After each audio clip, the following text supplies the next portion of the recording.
We have a huge workforce that is illiterate or illiterate and relies on TV.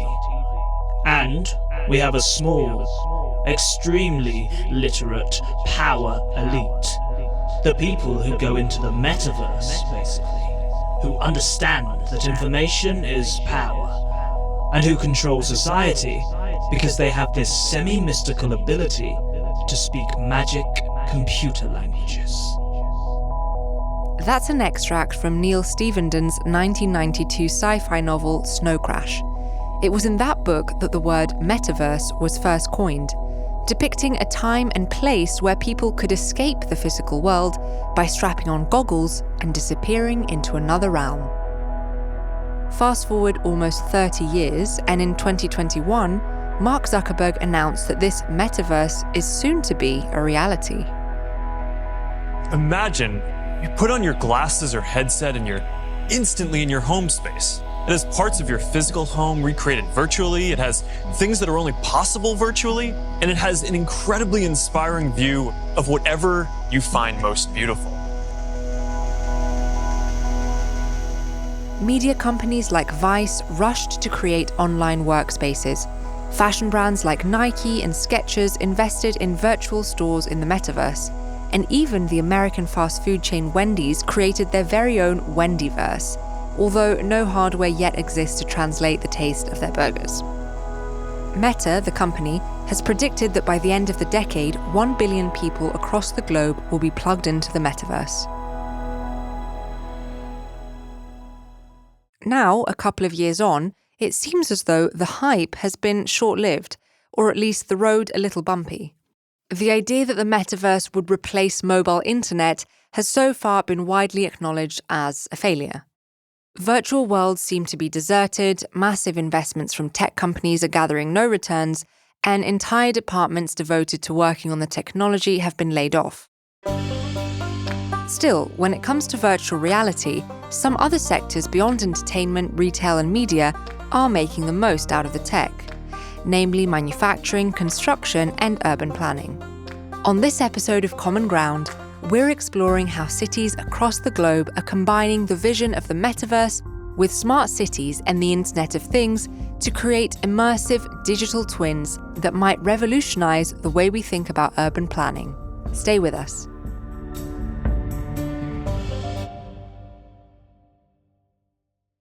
This is a podcast by Toposophy. For more than a decade, Toposophy has been inspiring and informing its clients on how to transform places, whether they're neighborhoods, cities, regions, or whole countries. The Toposophy team works with international organizations, multinational brands, and government agencies around the world, leading them every step of the way to find placemaking and marketing solutions that are built to last. As constantly curious people, the team loves to collect game-changing ideas that are transforming other sectors and draw valuable lessons for the future of places. This podcast series, curated by the Toposophy team, is just one example of how these valuable ideas are brought to life.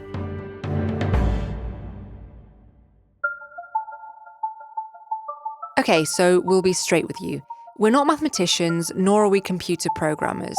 So when one of our guests said this... It's some kind of hyper-elastic mathematical multiphysics problem where you have very particular properties of the materials. Our brains did boggle a bit, but rest assured this is about as complicated as this episode is going to get. Now, before we become Keanu Reeves and dive deep into the rabbit hole, we should probably introduce the episode's Trinity and Morpheus, our guides in this seemingly futuristic world of digital twins and the metaverse. I'm Salla Eckhardt, and I'm the Senior Vice President for Commercial Market at OEC Services. We are owners rep construction management, program management company based in Seattle, Washington, United States. In her previous role at Microsoft, Salla helped develop the Microsoft Azure Stack and the Microsoft Azure digital twinning software, which has partnered with gaming engines like Unreal Engines to help construction, architecture, and engineering businesses in creating their own digital twins. And along with Salla, we have Professor of Mathematics at Chalmers University in Sweden, Anders Logg.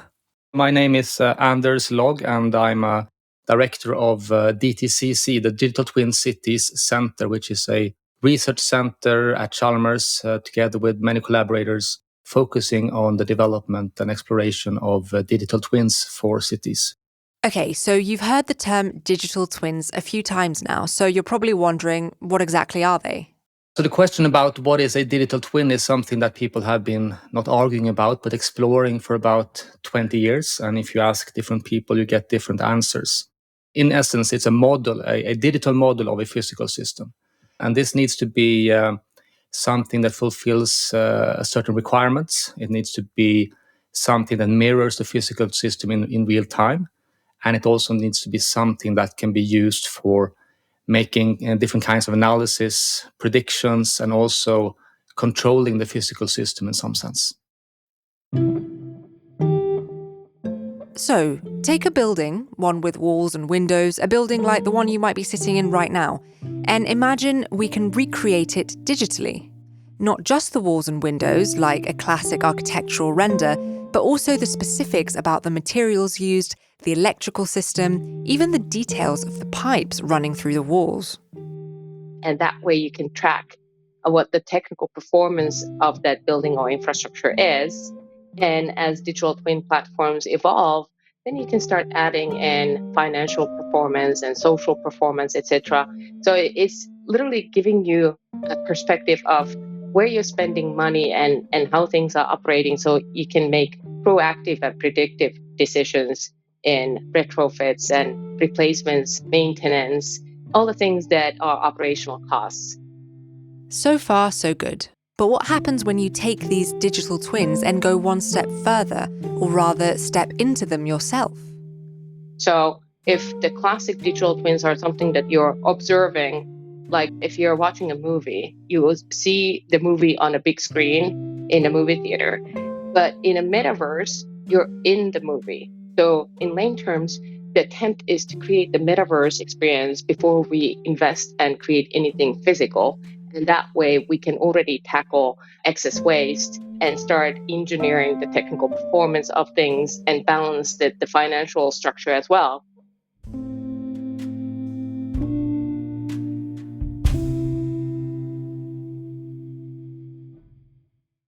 So a metaverse digital twin functions as a kind of immersive simulation, a time-traveling tool to help those involved in the building and maintenance process predict all kinds of costs before anything physical is built at all. By simulating different scenarios, architects and engineers can strategize about the most efficient and cost-effective way to go about construction.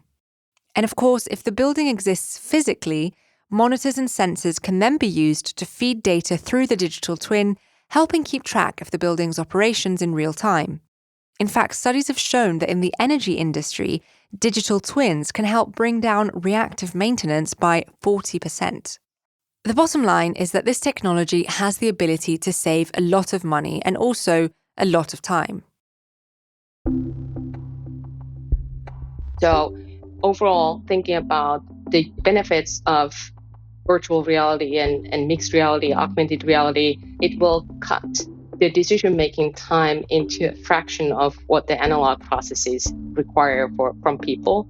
And when thinking about how much time goes into understanding drawings and having the discussions of, do everyone on the project understand and comprehend the drawings the same way? There is always the ambiguity of it. But if you experience the project digitally, see it in a very photorealistic way, you can point at things that you don't understand and point at things that need to be reviewed or fixed. And everyone else is seeing the same thing. And you can test things out without having additional cost of producing a physical mock-up. We were on a very complicated project with my team, and we were trying to make sense of structural steel situation for 4 days, and it was very complicated. So then we decided that we're going to give Microsoft HoloLens a chance to help us. Microsoft HoloLens, for those of you that don't know, is a mixed reality headset that allows the virtual world to interact with the physical world. And it took us literally 15 minutes with 7 people to understand how we are going to implement it.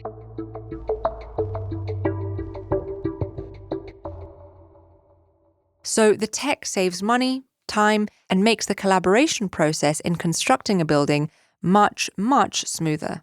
It's also not uncommon in other fields. The automotive and aerospace industries have been making use of the technology for some time now. But things really start getting impressive when you scale these simulations outwards to, say, multiple buildings, roads, climates, and to an entire city even. Anders and the Digital Twin Cities Centre in Sweden are researching just that, the building of entire digital twin cities.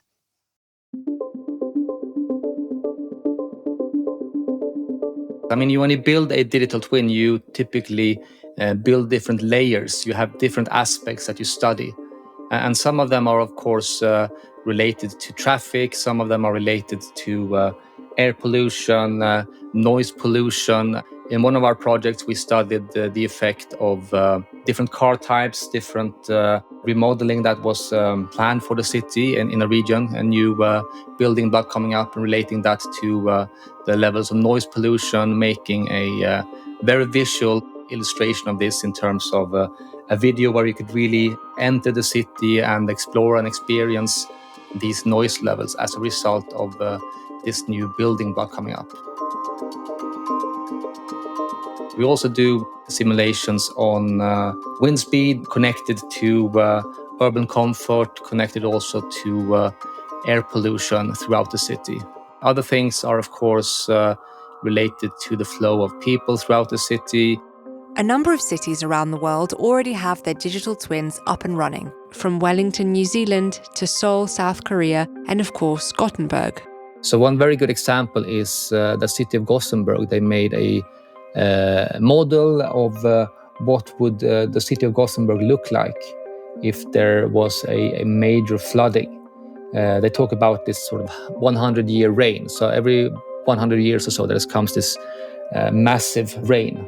And how will that affect the city? And they made a video of this that can be found online, and it's very realistic. If you go in there, you will, and you know the city, you can recognize things down to trees and park benches and bus stops and things like that. So it's very detailed, and it helps in conveying this message of what the city will look like if it experiences this kind of scenario. Although this hasn't been adapted for the metaverse yet, it's a great example of how digital twins can help prepare cities and improve their resilience in the face of extreme weather events. The simulation gives details into the hypothetical flood's water depth, flow direction, and flow rates across a city, helping inform any future planning and emergency response. The visualization is the final product, how you package things, and you want to present your result so that the end user, a stakeholder, a decision maker, the general public can make the best possible informed decision. Something we've talked about a lot here on Common Ground is the way citizens can become involved in the process of planning. And as Anders mentions, the end user doesn't have to be a city mayor or an urban planner. They can in fact be the general public. I mean, that there's definitely room for, and I would say an opportunity to involve citizens more in city planning by giving them access to these 3D models, to experiencing these 3D models. I mean, in the past, you needed to go to the local office to ask to see some 2D blueprints. Now things can be published on web pages as technology is getting more mature. Perhaps it can be offered to view new city plans in AR on site.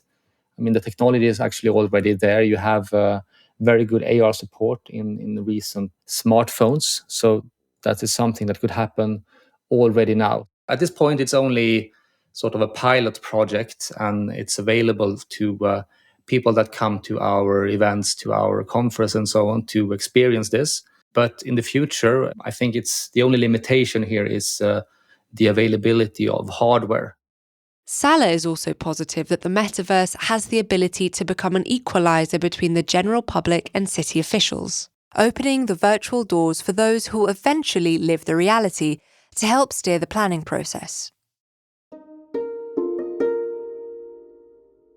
What I find very interesting about applying virtual reality into urban planning is that we can have the citizen engagement as early on as we want. As soon as we have anything in 3D format, we can have people experience it. It doesn't have to be photorealistic. It's enough that we have some 3D masses on the city map that might have some topography on it, and let people roam around and see what it feels like for them to be in that type of city and trigger the emotion that people will have once the project is implemented. What is the emotional reaction and how do they feel about the built environment if that's what was implemented for them? Because once it's implemented, it's going to be there for decades, probably hundreds of years. And if we make the wrong choice, then people will continue to have the same reaction every day and the same emotion every day, same feelings every day. And that's not easy to fix. It's this very direct visualization of detailed plans and projects that allows the general public to experience, as Salla puts it, the emotional reaction that a particular urban space will evoke. And while the end result is allowing people to intuitively experience things, there's a lot of complex mathematics that goes into the making of the sausage. The stardust, that's the essence of any digital twin after all, is of course data. And as you can imagine, gathering it for an entire city isn't so straightforward. Here's Anders again.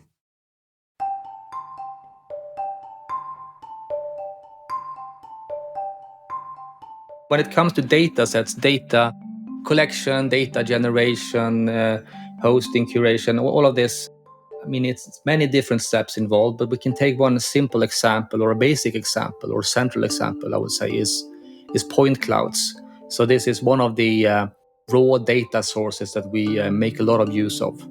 And this is collected by flying over the country every few years. So in Sweden, this is done, I think, every 7th year. So they make a new complete scan of the city, flying over the city, shooting down laser beams, collecting these point clouds. And these point clouds, I mean, they are very simple things. They are just a long list of points, X, Y, Z coordinates, wherever this laser beam hits a tree or a building or a bridge or the ground. You record a point and you can view this point cloud. If it's a high enough resolution, you can actually make out the details. But this is something that is done every so often. It's an expensive process, of course, because our country is big, and this is data that is then hosted by the Swedish agency Lantmäteriet, the Swedish cadastre. This is actually open and free for everyone to download and use. The data is then downloaded and processed through computational geometry to build 3D models, with a sprinkling of help from machine learning. Now imagine these models as the skeletons for the photorealistic end product. The algorithms used to produce them are then connected with state-of-the-art gaming engines like Unreal Engines to get the final product. Theoretically, once the simulation is up and running, sensors and monitors throughout the city can then feed information in real time to keep the twin up to date. I mean, if we make a wind simulation, that typically takes between 6 and 12 hours. That's a major undertaking to run such a simulation. So it's not real time in that sense, but we strive towards real time. So it's a lot of work here. I mean, a lot of challenges to make this run fast. So even if we have real-time data, the simulations are the bottleneck because they are challenging. And it's not just the sheer amount of data that might throw a few spanners in the works. To start with, not all data collected is good data, so a good chunk of the process is spent cleaning it. I mean, if we just feed the raw data into our simulators, it will just crash because it's just bad data. And when it comes to simulation, it can be that you have a huge model of a city and say that you create a mesh for that consisting of triangles, and there's 100 billion triangles in your mesh, and there's just one that is wrong. I mean, it's inverted, or there's a tiny gap between two triangles, and then the whole thing will crash.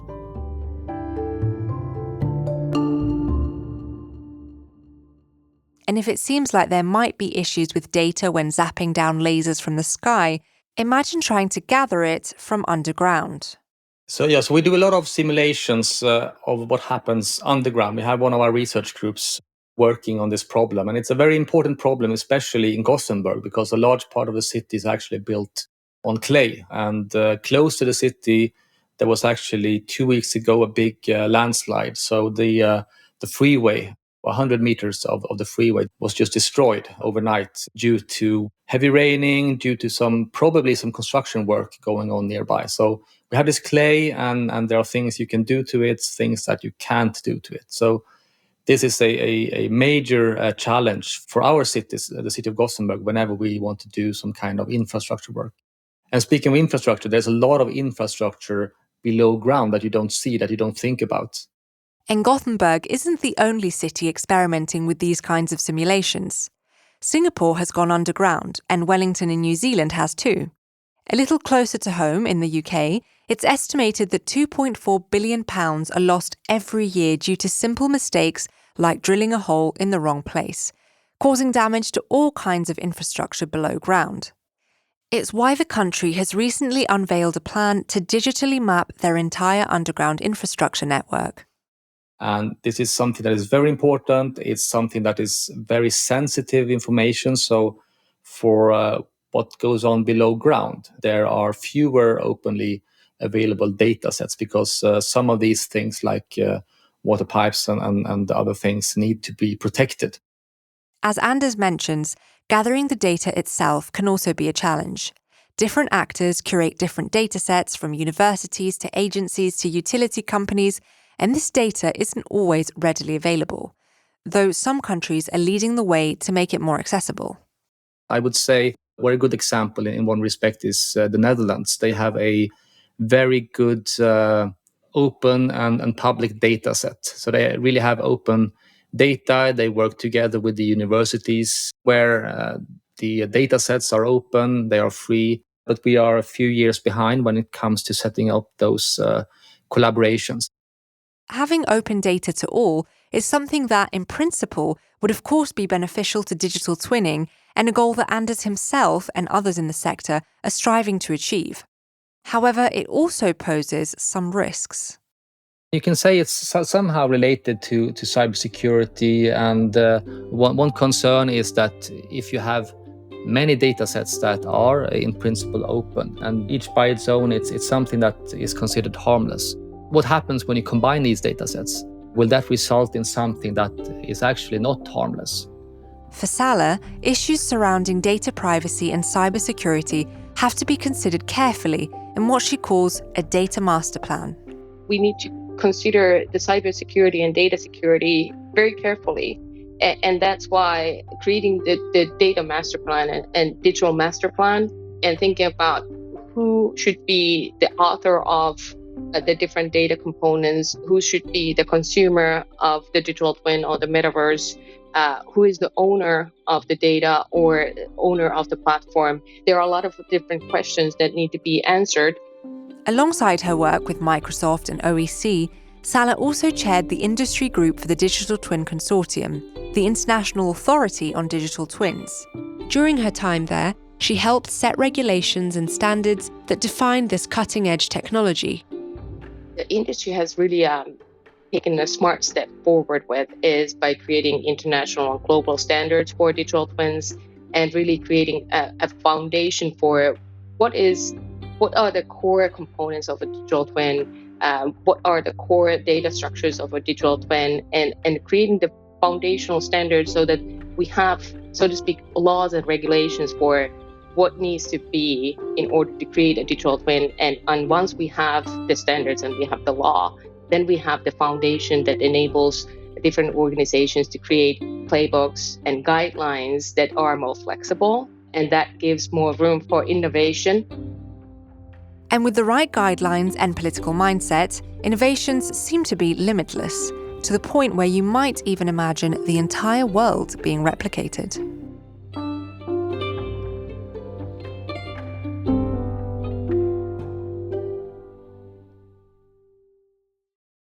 It's obvious what the long-term goal is. I mean, we talk about digital twins. You talk about that being a digital twin of the physical world. And of course, the ultimate goal there is to have a complete one-to-one mapping between the physical and the digital world. We have low-resolution models of the physical world, which are updated every 7 years or 5 years or every second year, whatever. We have some real-time data, and we have a very limited number of models, maybe 10 different models that can run alongside each other in the digital twin. But in reality, it's a huge multi-physics system that changes and evolves in real time. So, of course, the ultimate goal is to get as close to that as possible. But of course, it's going to take a huge collaborative effort across industries and sectors and a lot of convincing. Stakeholders need to trust the technology enough to dedicate the huge amount of resources that it'll take to develop it. You need the real-world cases.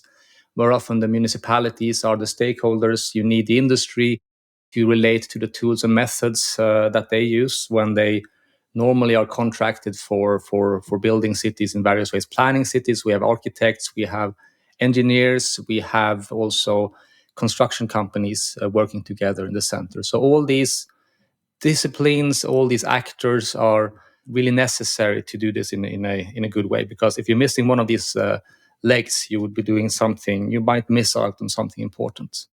And while the good people at the Digital Twin City Centre have been given the resources, time and money to really dive into the research, not every project is afforded the same luxury. Here's Salla again. Nobody has enough time to look into all the different technologies that are popping up, and so people are a little bit skeptic about what the new technology is bringing on the table, especially when there is a lot of opportunism related to the technology hype. That if there is something that seems to be selling really well, all of a sudden you have hundreds of different startups doing the same thing, and it's really difficult to see or understand what's the difference between the tools that look and feel about the same, but then they're not.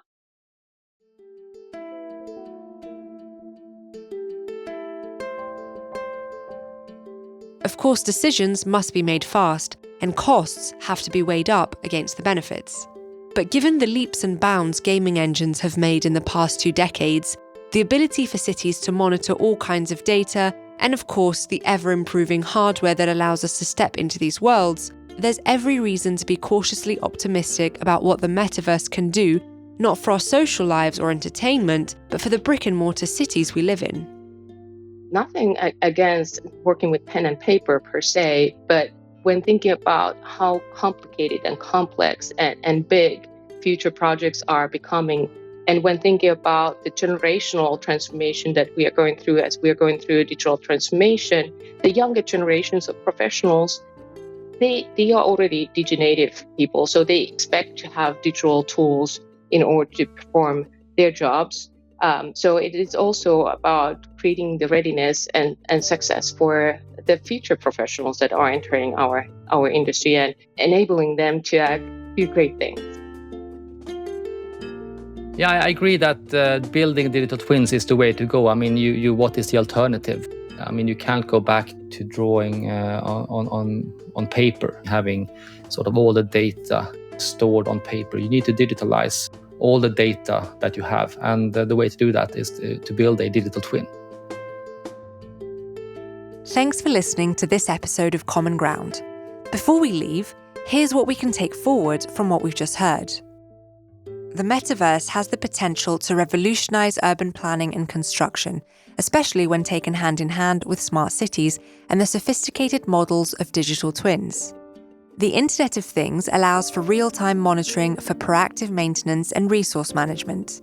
The immediacy of an immersive reality, as Salla pointed out, gives not only planners a great collaborative tool, but also the general public a chance to have their say at the earliest stages of the process. These simulations can also help future-proof cities and make them more resilient in the face of extreme weather events.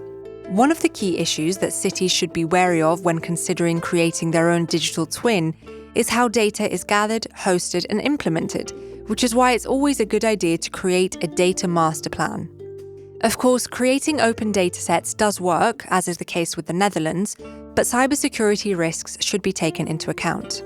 Finally, when it comes to the visitor economy and hospitality, the metaverse can offer plenty of ways for cities to enhance the visitor experience and even give them a taste of what they can expect before they arrive.